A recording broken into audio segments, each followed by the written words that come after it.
எப்போல்லாம் பிரேக்ஃபாஸ்ட் செய்கிறதுக்கு போர் அடிக்குதோ அப்போ நமக்கு சில விஷயங்கள் வந்து கை கொடுக்கும். அதில் ஒன்று தான் இந்த ஓட்ஸு. பாலில் நல்லா கொதிக்க வச்சு இந்த ஓட்ஸுமே வந்து ரெடி பண்ணிக்கிட்டேன். இதில் வந்து வேணுங்கிற ஃப்ரூட்ஸ் கட் பண்ணிக்கலாம். இன்றைக்கி நான் வந்து நேந்திர வாழைப்பழம் தான் கட் பண்ணி சேர்த்துருக்கேன். இது கூட கொஞ்சமாக நெய் சேர்த்து மிக்ஸ் பண்ணி சாப்பிட்டோம்னா ரொம்பவே சூப்பராக இருக்கும். இந்த சிம்பிளான டேஸ்டியான பிரேக்ஃபாஸ்ட்டை வந்து முடிச்சுட்டு இன்றைக்கி வந்து பர்த்டே கேக் ஆர்டரு, அப்புறம் ப்ரௌனி ஆர்டர்ஸ்லாம் நிறைய வேலை இருந்துச்சு. அதையெல்லாம் ஒன்று ஒன்றா பார்த்து முடிச்சுட்டேன். ஃபர்ஸ்ட் இயர் பர்த்டே பாய்க்காக ஒரு 50 கப் கேக்ஸும் இந்த பாஸ் பேபி தீமில் ஒரு கேக்கும் கேட்டிருந்தாங்க. செம்ம சூப்பராக செஞ்சு கஸ்டமர்கிட்ட கொடுத்தாச்சு. அதுக்கப்புறம் நம்மகிட்ட ரெகுலராக வாங்குகிற ப்ரௌனி கஸ்டமர் தான் இன்றைக்கி வந்து 1/2 கேஜி ப்ரௌனி வந்து காக்கா கிலோவாக 2 பாக்ஸ் கேட்டிருந்தாங்க. அவங்களுக்காக சூப்பராக அதையுமே ரெடி பண்ணி கொடுத்துட்டேன்.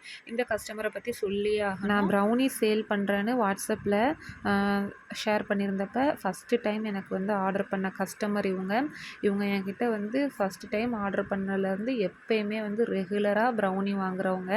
அவங்களுக்கு மட்டும் இல்லாமல் அவங்க ஃப்ரெண்ட்ஸ் அண்ட் ஃபேமிலி கிட்ட கூட இந்த ப்ரௌனியை ஷேர் பண்ணி என்கிட்ட நிறையா வந்து கஸ்டமரை வந்து கொடுத்துருக்காங்க. அல்ஹம்துலில்லாஹ். மனுஷங்களுக்கு உதவியாக இருக்கக்கூடிய மக்களுக்கு இறைவனுடைய உதவியும் அதிகமாக கிடைக்கும். அந்த மாதிரி எனக்கு வந்து ரொம்ப சந்தோஷமாக இருக்கும் அவங்க ஆர்டர் கொடுக்கும்போதெல்லாம். நான் வந்து எப்போயுமே 1/4 கிலோ ப்ரௌனி வந்து 250 அப்படி வைக்க மாட்டேன். 270 இந்த ரேஞ்சில் தான் வைப்பேன். நம்மகிட்ட ப்ரௌனி வாங்குறவங்களுக்கு வந்து ஒரு சாட்டிஸ்ஃபைடாக இருக்கணும் அப்படிங்கிறதுக்காக இந்த மாதிரி தான் நான் எப்போயுமே வந்து பேக் பண்ணுவேன். உங்களுக்கும் இந்த மாதிரி ப்ரௌனி எல்லாம் டேஸ்ட் பண்ணணும் அப்படின்னா ஸ்க்ரீனில் தெரியுது இந்த வாட்ஸ்அப் நம்பருக்கு காண்டாக்ட் பண்ணி உங்கள் ஆர்டர் ப்ளேஸ் பண்ணிக்கோங்க. வீடியோ பிடிச்சிருந்துச்சுன்னா நம்ம சேனலை சப்ஸ்கிரைப் பண்ணிக்கோங்க. தேங்க்ஸ் ஃபார் வாட்சிங்.